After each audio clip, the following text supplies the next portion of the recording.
ဒီနေ့ကျွန်တော်တို့မီဒီယာတွေကလည်းဒါခဏခဏမေးပါတယ်ဒီလူလူလည်းသိကျင်နေတဲ့ရှမ်းပြည်နယ်မြောက်ပိုင်းဒေသတိုက်ပွဲဖြစ်စဉ်တွေဒီတိုက်ပွဲဖြစ်စဉ်တွေအားကြောင့်ဖြစ်ပွားလာရဆိုတဲ့အကြောင်းရင်းတွေကျွန်တော်အနေနဲ့ဒါပြောပြသွားမှာဖြစ်ပါတယ်ရှမ်းပြည်နယ်မြောက်ပိုင်းဒေသမှာကိုကန့်ဒေသပေါ့ကိုကန့်ဒေသအနေနဲ့ကကျွန်တော်တို့9နှစ်တစ်ချိန်လောက်ညီပါဒီလိုတိုက်ပွဲတွေဖြစ်ပွားခဲ့တာတွေ့ရတယ်ဖြစ်ပွားခဲ့တဲ့ဟာမှာလည်းဘယ်ဟာပေါ်မှာအခြေခံပြီးဖြစ်ပွားခဲ့တော့ဆိုအဲ့ဒီဒေသမှာရှိတဲ့ကိုကန့်မျိုးနွယ်စုတွေပေါ့သူတို့ကိုကန့်မျိုးနွယ်စုတွေအချင်းချင်းပြိပက္ခအနေနဲ့စဖြစ်ပွားခဲ့တာ1991မှာကျွန်တော်တို့ဖုံရံအရေးကင်းဖြစ်တယ်1995မှာလည်း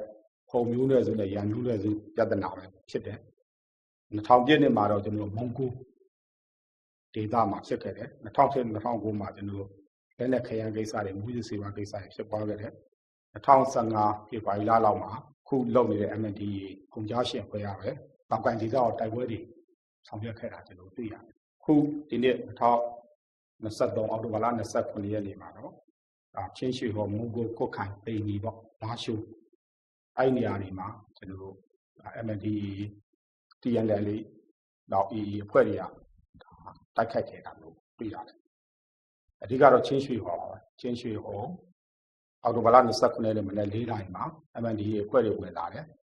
ဝင်လာပြီးတော့じゃအဲ့ချင်းရွှေဟော်မြို့ထဲမှာရှိတဲ့အရင်တော့ကိုကန့်ဒေသခေါင်းဆောင်တွေအောင်ဖြစ်တဲ့ဦးအလျှောက်ထိန်ပေါ့နော်အဲ့ဒီဟိုတယ်မှာဝင်သွားတယ်ဟိုတယ်ဝန်ထမ်းတွေဖမ်းသွားတယ်တပ်သားတွေဖမ်းသွားတယ်နတ်တစ်ချောင်းကူသရာနတ်တစ်ချောင်းကူသရာဆိုတာအရင်တော့ကဒါပိတ်ထားတဲ့တရားပါဝါနယ်နေနဲ့အထူးဒေသနဲ့အောက်မှာရှိတဲ့အထူးဒေသနဲ့ဝါနယ်နေနဲ့ဆက်ဆက်နေတဲ့တရားကနေပြီးမှဒါဖန်ဆီးခေါ်ဆောင်သွားတယ်ကျွန်တော်တို့တွေ့ရတယ်အဲ့ဒီနေ့မှာပဲကျွန်တော်ဖောင်စိတ်လုံခြုံရေးစခန်းတိုက်ခိုက်ခဲ့တယ်ဖောင်စိတ်တရားအိုင်းတောင်ဖြတ်စင်းခံရတယ်အောက်တိုဘာလ28ရက်နေ့မှာလည်းကျွန်တော်အဲ့ဒီနေရာတွေမှာဆက်လက်တိုက်ပွဲဖြစ်သွားတာဖြစ်တယ်အောက်တိုဘာလ29ရက်နေ့မှာတော့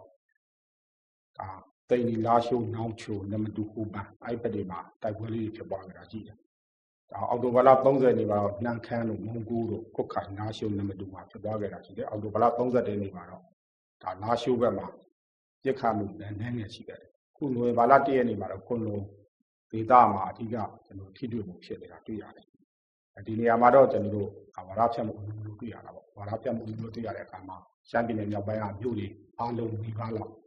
ထိန်းချုပ်ထားနိုင်ပြီဆိုတော့ဝါရဖြတ်မှုမျိုးတွေပြီးရင်ဘယ်နေရာတွေဆက်လုပ်မယ်ဆိုဝါရဖြတ်မှုတွေတွေ့ရတယ်ဒီအချိန်မှာတော့ကျွန်တော်တို့ဒါစိုးရရဲ့အုပ်ချုပ်ရေးအဖွဲ့အစည်းတွေလုံခြုံရေးအဖွဲ့အစည်းတွေလက်လွတ်ခဲ့ရတဲ့နေရာရှိပါတယ်ဒါတော့ချင်းရွှေဟော်ရဲ့ဖောင်းဆိုင်ရဲ့ကျွန်တော်တို့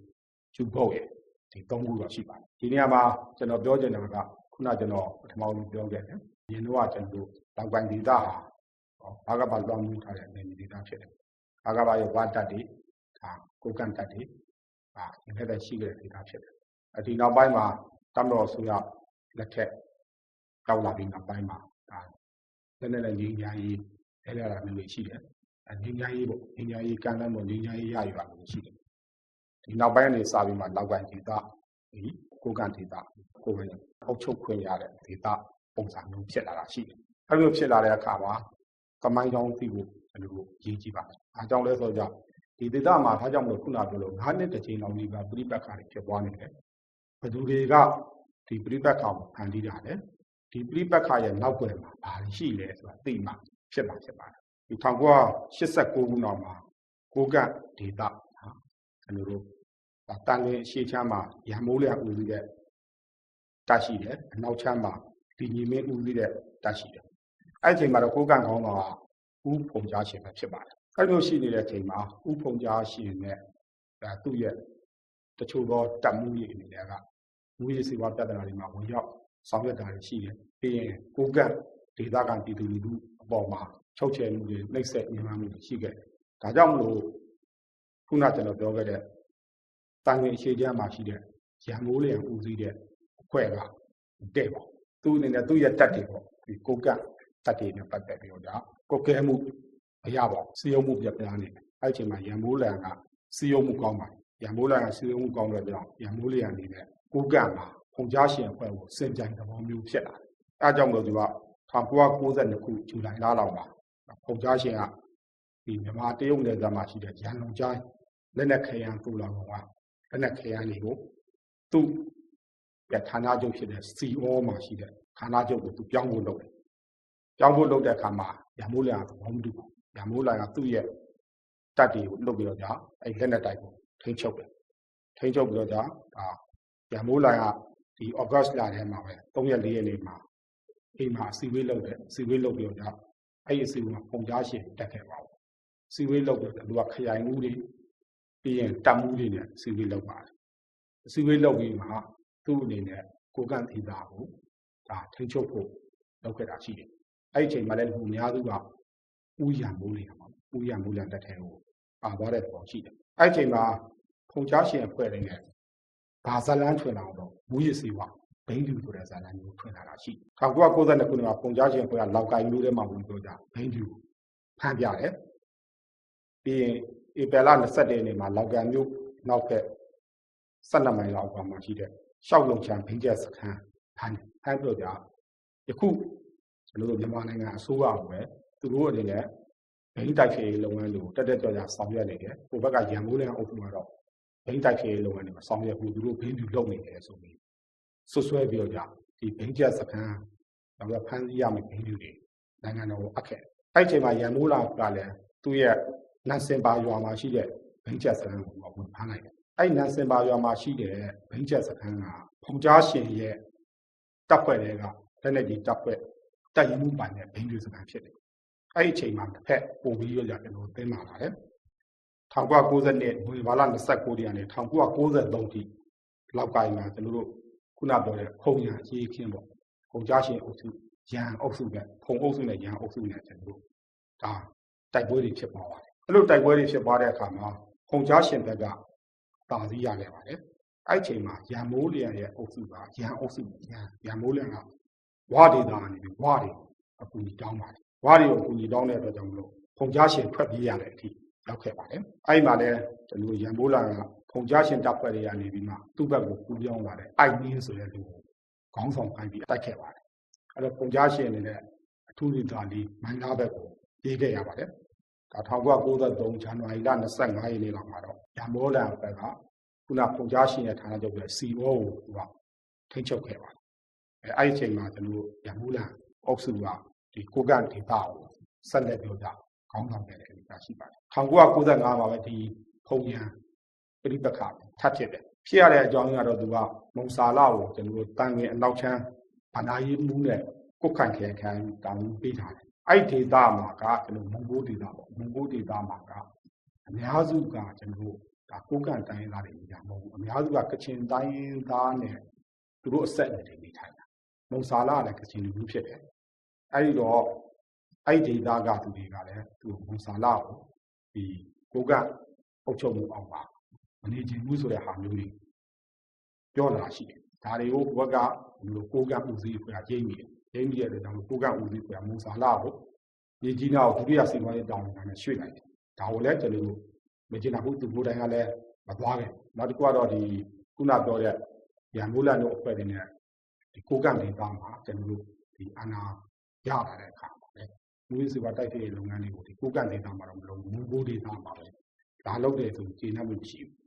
ဒါကြောင့်မလို့ကျွန်တော်တို့မုံစာလကဝအဖွဲ့တွေကိုခေါင်းဆောင်နဲ့အိုင်နင်းနဲ့ပေါင်းလို့ဆိုတာသူကခွဲထွက်ဖို့ကြိုးစားခဲ့တယ်ဒါ1995ဩဂုတ်လ1ရက်နေ့လောက်မှာမုံစာလနဲ့အိုင်နင်းတို့ကပေါင်းပြီးတော့ကြာအဲ့ဒီဒေသမှာရှိတဲ့ရန်မိုးလျံရဲ့တိုက်ရင်လေးကိုကျွန်တော်လက်လက်ဖြုတ်သိမ်းတယ်အာဏာသိမ်းတယ်အဲ့ဒီအရေးခင်းမှာလည်းဘယ်ပါလာမလဲ KIA ပါပါတယ် KIA ကအင်အား100ကျော်တော့အဲ့အရေးခင်းမှာပါလာတာကိုတွေ့ရတယ်ပါလာတော့တွေ့ရတော့ကြခုနပြောတဲ့ရန်အုပ်စုကကိုကခေါင်းဆောင်တွေကိုလည်းထိမ့်သိမ်းခဲ့တာတွေ့ရတယ်ပြီးရင်အဲ့ဒီနေ့မှာပဲသူကမုံစာလကမုံကိုဈေးထဲမှာလူတို့ကိုကျင်ညာတော့ကြခွဲထွက်လိုက်ပြီးကိုကပဲအောက်ကနေခွဲထွက်လိုက်ပြီးမုံကိုဒေသကိုမုံကိုဒေသကာကွယ်ရေးတပ် MITA ဆိုတာဖွဲ့တယ်ဆိုပြီးကျင်ညာတော့ကြသူတို့ခွဲထက်ကြပါတယ်အဲ့တော့ကျွန်တော်တို့ခုနပြောတဲ့ဒီမုံစာလအဖွဲ့နဲ့ဒါပြောတဲ့ရန်မိုးလျံတို့အဖွဲ့နဲ့ဒါတိုက်ပွဲတွေဖြစ်ပွားခဲ့ပါတယ်1995ဩဂုတ်လ23ရက်နေ့နန်ကျွင်းနဲ့ဘုံချုံတိုက်ပွဲမှာဝင်ရန်မိုးလျံရဲ့သားလောက်စီးကြာဆုံးခဲ့တာကိုတွေ့ရတယ်1995စက်တင်ဘာလ21ရက်နေ့မှာရန်မိုးလျံကမုံကိုပြန်ရတာကိုတွေ့ရပါတယ်အဲ့ဒီချိန်မှာပဲဒီခုနပြော1992လောက်မှာ အရေးနေသွားတဲ့ကိုကံခုံအုပ်စုကိုကံခုံအုပ်စုကမိုင်းလားမှာကျွန်တော်တို့ခိုးလုံနေတယ်မိုင်းလားမှာခိုးလုံနေတဲ့ခုံအုပ်စုကနေတော့ကြာခုနပြောတဲ့မုံစာလာတို့လည်းပြန်မိုးလာတဲ့တိုက်ပွဲဖြစ်ပြီးအင်အားနည်းနေတာကိုသိတယ်။ဒါကြောင့်မလို့အကူအညီတောင်းတော့လည်းတတိကိုသွားပြီးအကူအညီတောင်းပုံကြားရှင်ပုံကြားခုကအကူအညီတောင်းတော့လည်းဝါဝယ်သွားပြီးအကူအညီတောင်းပါတယ်။ဝါဝယ်အကူအညီတောင်းပြီးဒီနေ့ခုဖြစ်နေလို့ပဲဒီနိုဝင်ဘာလ22ရက်နေ့1995နိုဝင်ဘာလ22ရက်နေ့မှာချင်းရွှေဟွာနေတစ်ဆင့်ကိုကံသူတို့ထိုးဖောက်အဲ့ကချင်းရွှေဟောမှာရှိတဲ့သူတို့ရံမိုးလျရဲ့အရင်မျိုးဆောင်တက်ဆိုပြီးသူတို့ဖွဲ့ထားတာရှိတယ်အဲ့တိုင်ရမှုကပစ္စာပေါက်ပြီးသူကိုယ်တိုင်ဦးစီးပြီးချင်းရွှေဟောသိမ်းတယ်ပြီးရင်ကျွန်တော်ချင်းရွှေဟောခုံကြားဖူးပြီးရင်ဝါဘက်ကကြံတဲဝါတို့ကြောက်ဆိုင်နေဝါအင်အားကျွန်တော်